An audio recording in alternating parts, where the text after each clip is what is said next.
The examen is a prayer designed to enable people of faith to find God in their lives.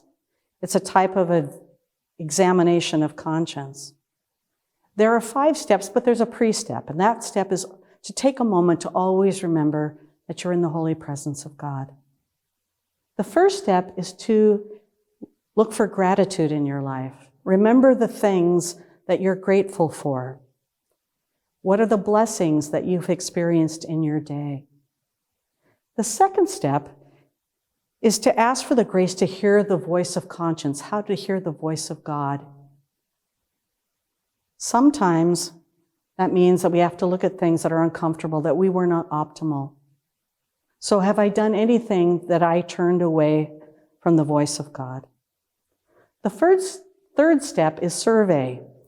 To survey your day and say, how did I find God in my thoughts, and in my words, and in my actions? The fourth step is to show sorrow and ask for forgiveness for anything that I did or failed to do that was less than what I'm called to be in God's eyes.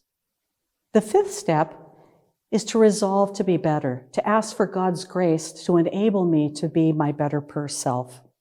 Ignatius, besides talking about an examen, he also used to sign off his letters to his Jesuits with the key words, "Go set the world on fire."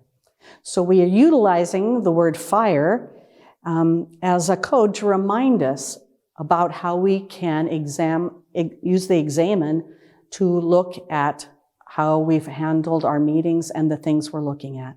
How are we keeping the vision statement in front of us? So the first letter is F for focus. And under each letter, you'll find we have key questions. And so I'm just going to take one for each one. So for F for focus is, how are we being a transformative presence?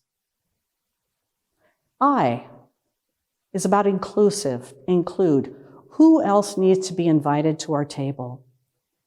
When I was at the health system, Jack Glazier, who was our ethicist, used to, part of his discernment process, would always ask, who else is not being represented at our table? How do we include them? Whose voice? If something affects someone, they should have a voice at our table.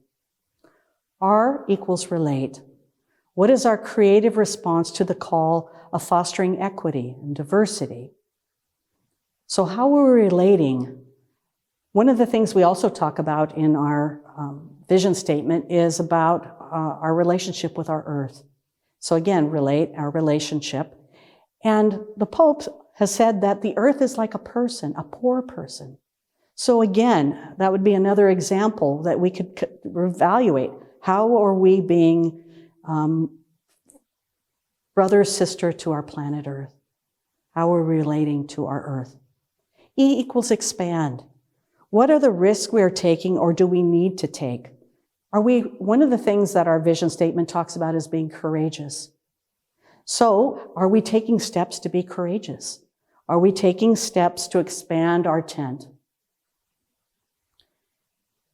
We have available from our communication department a summary of our vision statement and our examen, our fire examen. Please feel free to utilize that tool and anything else on our vision statement in your places of ministry.